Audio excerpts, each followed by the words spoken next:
Average দেখুন, ভারতবর্ষে population পুলিশের এভারেজ হচ্ছে 155।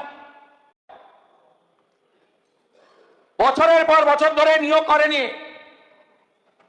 কেন নিয়োগ করবে? পার্মানেন্ট নিয়োগ হলে পুলিশ কথা শুনবে না, ক্যাডার হবে না। তাই সিভিক ভলেন্টিয়ার, যে সিভিক ভলেন্টিয়ার কোনো যোগ্যতা ছাড়াই, কোনো প্রশিক্ষণ ছাড়াই তাদেরকে নিয়োগ করা হয়েছে শুধুমাত্র রাজনৈতিক আনুগত্য অথবা এক্সচেঞ্জ অফ মানির ভিত্তিতে। তাই পশ্চিমবঙ্গে পুলিশের এই অবস্থা। থানাগুলোতে যাবেন, আমি কিছুদিন আগে পর্যটন নগরী দীঘাতে গেছিলাম, আইসি থানা, ডিএসপি আছে। বললাম স্ট্রেংথ কত?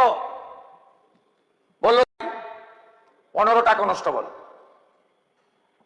চালান কি করে?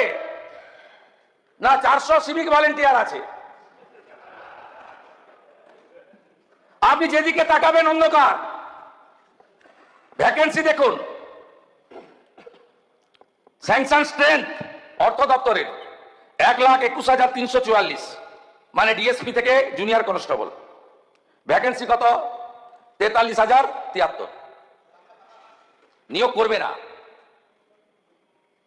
সিভিক ভলেন্টিয়ার নিয়োগ হলে বেশি পয়সা দিতে হবে না, 6 মাস অন্তর রিনিউয়াল। অনেকে বাধ্য হয়ে করেন, সব সিভিক ভলেন্টিয়ার খারাপ বলা যাবে না।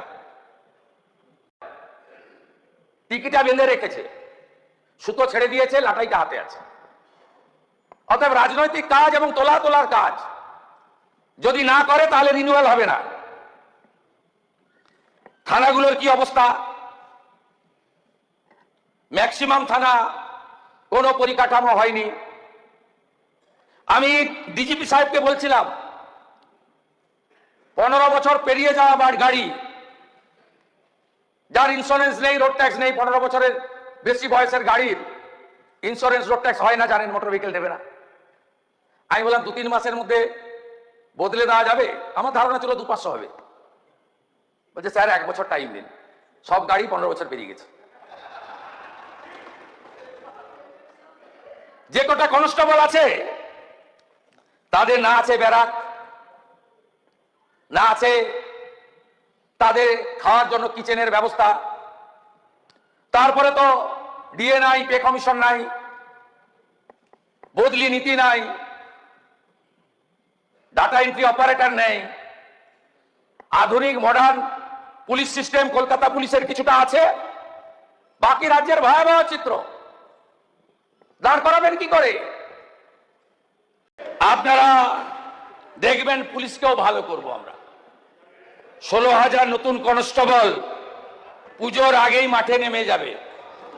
আরো 20,000 নিয়োগ করব।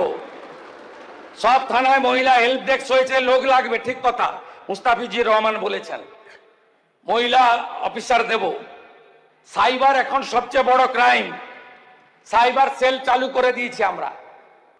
আপনাদেরকে বলি, আধুনিক মডার্ন আপনার পুলিশ ফেসিলিটি দেব, ম্যান পাওয়ার বাড়াবো, লজিস্টিক সাপোর্ট বাড়াবো, আর পুলিশের দক্ষতা আনার জন্য ট্রেনিং শুরু হয়ে গেছে। গুজরাটের রক্সা ইউনিভার্সিটি জাতীয় মানের, ইতিমধ্যে কয়েকটা ফেজে আমাদের লোকেরা যাচ্ছে। তেজগাঁও বিএসএফ এর ট্রেনিং ইনস্টিটিউট, সেখানেও আমরা পাঠাতে শুরু করব। কোস্টাল পুলিশের জন্য বিএসএফ এর সঙ্গে আমাদের চুক্তি হচ্ছে, তারা আমাদের ফ্রি ট্রেনিং দেবে। বর্ডার এলাকাতে 9টি জেলায় কোঅর্ডিনেশন মিটিং হয়েছে, থানা লেভেলে কোঅর্ডিনেশন মিটিং শুরু হয়েছে। প্রায় 200 কিলোমিটার জমি হস্তান্তরিত হয়েছে।